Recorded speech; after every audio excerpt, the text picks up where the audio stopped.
If I asked you to try and tell me the first thing that pops into your head when I mention Dad's name, what would it be?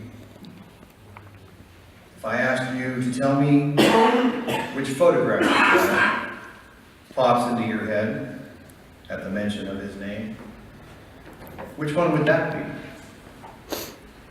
For many years, I think for me, it was his military service picture.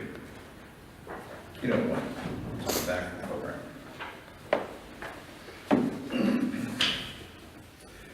But the more I think of him and that photo, that is the one for me.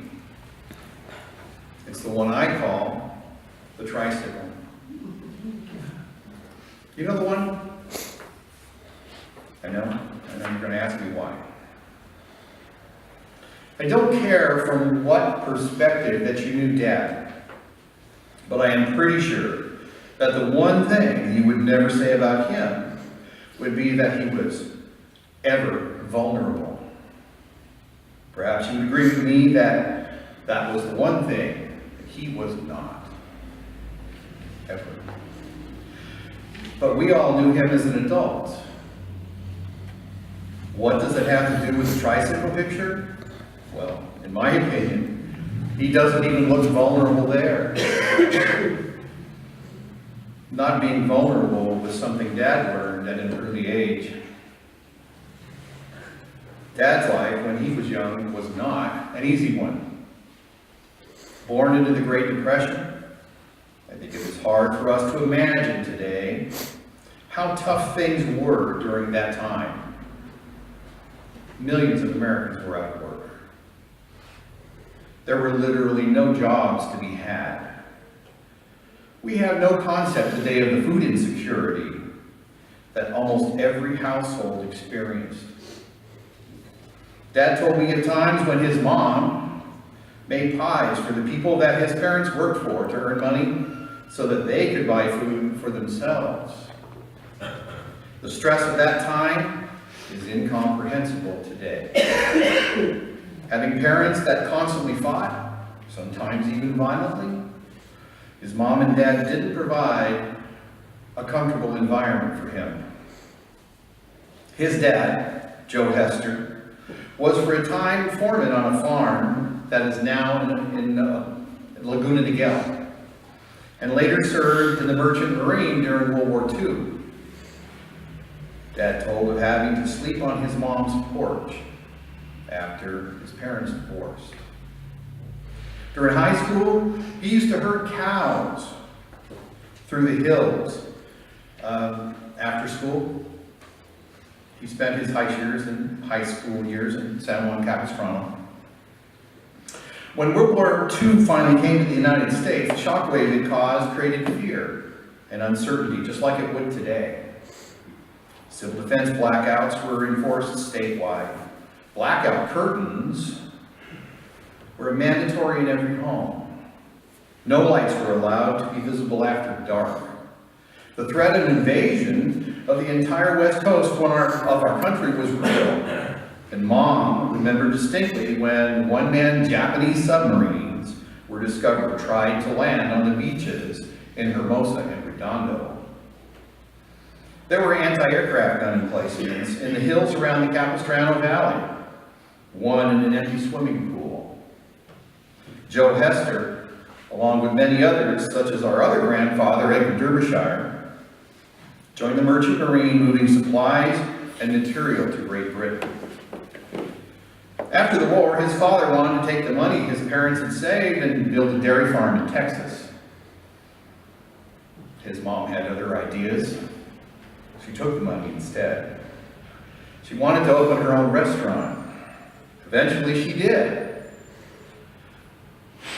For a long time she worked in a cafe across from the Capistrano Mission as a waitress. Imagine what a confusing world that was. Through all of that, he managed to get an education, a private pilot's license, and crop dusted orange groves up and down that valley.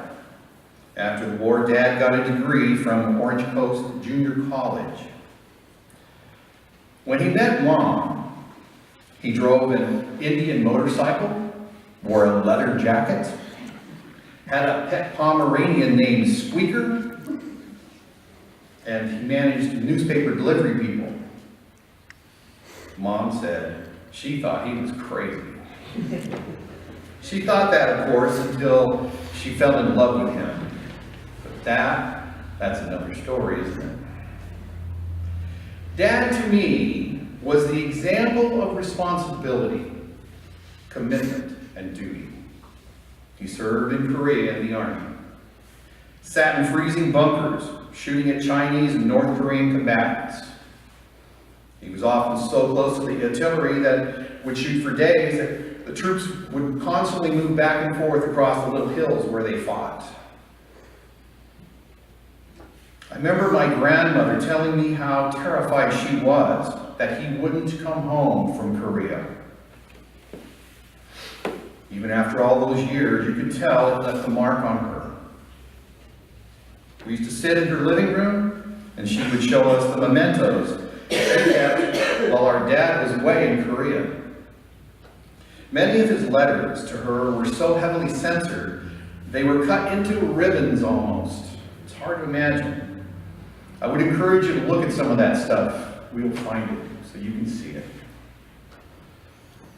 For me, Dad's passing isn't just about him. It is about the passing of an era. The passing of an entire generation of people, places, and things that were a way of life that now is completely gone. Long gone are the small towns that made up Southern California, the sleepy little burgs that had managed to survive 2 world wars and the Korean conflict. It has been swallowed up by the massive influx of population that has turned Los Angeles into one giant mega metropolis that we know now. Gone are the empty brown fields of the Capistrano Valley. They are covered with houses. Gone are the myriad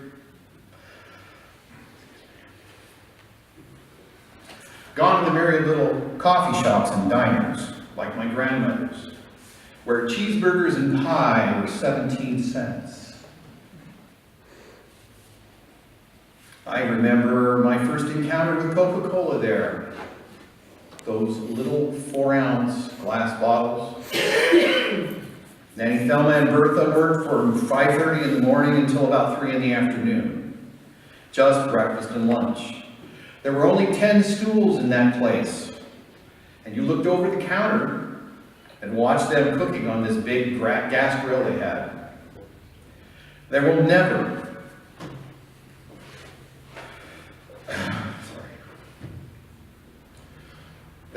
be a cheeseburger or a slice of pie like that one.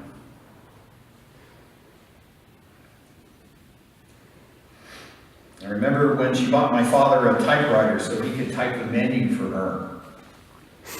They used carbon paper to make the menu. I remember once that she told me the Coca-Cola vendor didn't want to sell to her anymore because her restaurant wasn't big enough. And she didn't sell enough Coca-Cola. My father was always very proud of the fact that she ran 3 of those same restaurants out of business because the food was that good. And then one of them came back and tried to hire her to run theirs, and she refused. But that was where she met my grandpa, Benny Warren. Her lunch counter, which was called Thelma's Snack Shop, was right across from the old train station in downtown Torrance. She had 5 husbands in all, and we never had a shortage of grandpas. I thought everybody had 4 grandpas. One thing missing now from Orange County is the peace and quiet. Just like LA, there's always noise. There was once upon a time when you could stand on the beach and be completely alone. I used to go clamming in Huntington Beach after high school. Often at 3 o'clock in the afternoon, I was nearly alone there. There are now people everywhere 24 hours a day. LAX is a complete city in itself. Over 10,000 people work there. 2-hour commute times in freeway traffic here are common, aren't they? Gone is the simple life that once was, that I barely got a glimpse of as a teenager. Even then, it was fast disappearing. Gone is an era. Even in the 1960s, as smog choked us here, we all believed it would last forever, didn't we? When I was young, we would often go for car rides. Rides that would last all day Sunday. Dad would take us out driving. We would start by going out through the Santa Ana Canyon, drive south along 395 to Lake Elsinore, that may or may not have had water in it at the time. Up through the hills, through Trabuco Canyon, taking little back roads that are now raging highways. We often went down the road to sleepy little San Juan Capistrano for a lunch at, say, the El Adobe restaurant. Or we might end up at the Hansa House Swedish smorgasbord. They always said, "Taxa mycket." I still don't know what that means. I do remember the soft brown bread and the huge salad bar. We would sometimes go to visit our Aunt Annie and Uncle Frank, who lived in a small trailer park right on Pacific Coast Highway in Laguna Beach. That was where we watched the moon landing in 1969 on Frank's 16-inch black and white television set, in their little cabana there that was attached to the trailer. The trailer park is gone now.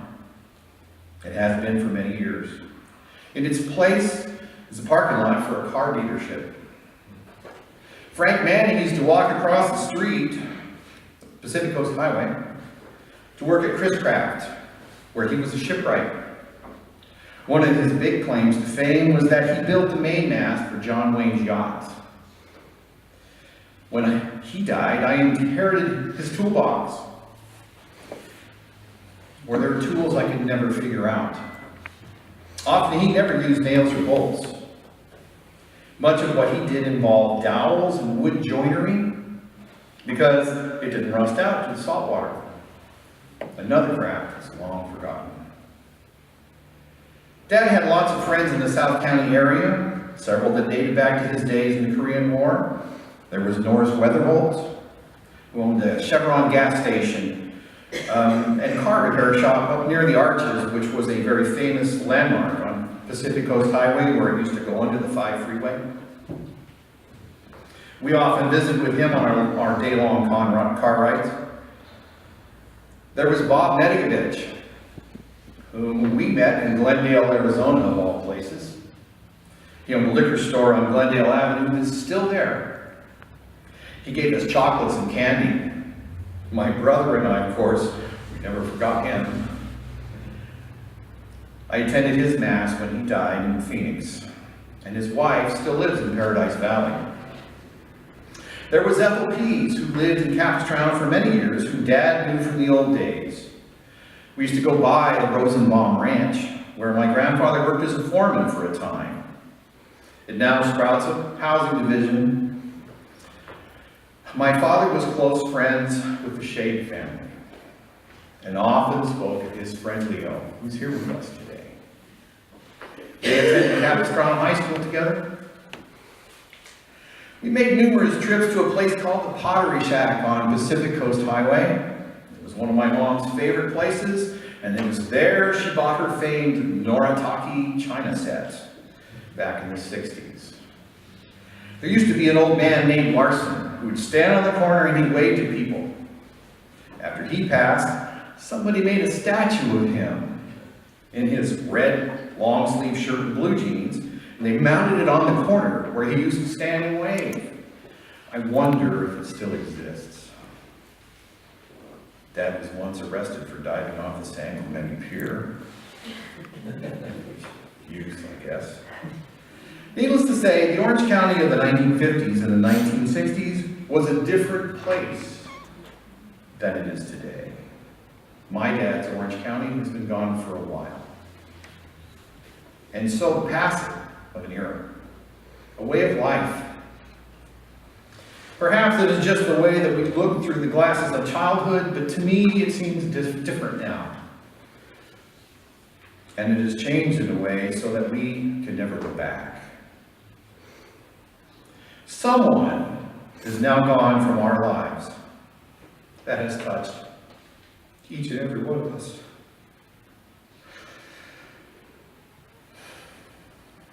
I'm sorry. And it impacts all of us, but in different ways. It is more than just a passing of one man. Each of us knew him differently and had different roles, different perspectives, and different influences, depending on how we knew him. For me, a big piece of my past is now gone, a tangible connection severed, a thread to more than just my dad. For me, he represented a culture, a symbol, a connection to my past, my family, my home, and a way of life that has now been extinguished forever, except in memory. Often that group of men is referred to as the greatest generation. The world moves on, but the past is still there. How do we measure a person's life? How do we reflect an accurate assessment of anyone when our perspectives are all different?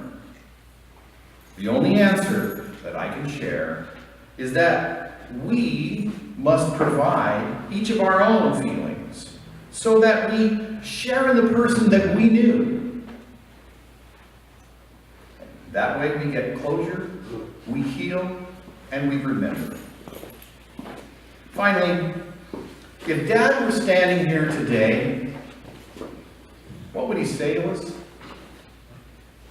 What would he say? Like always, I think he would ask, have you done your very best? What could you have done better? Would he challenge us to do better? Would he never tell us to quit? He would tell us to take care of one another, help each other, love each other, respect each other. The most important thing my father ever taught me is quite simple. He told me more than once to go and make the world a better place. He didn't say try to make the world a better place. He never told me how. That's just how he was. If you asked him how, you would just get that stare. He made it obvious that it wasn't up to him to figure it out. So I only have one thing to say. One final piece of advice. Go and make the world a better place. To do the right thing always. Not to fight or argue with one another, although it is obviously a Hester genetic trait. He would tell us to value the one thing that we have more than anything else: each other.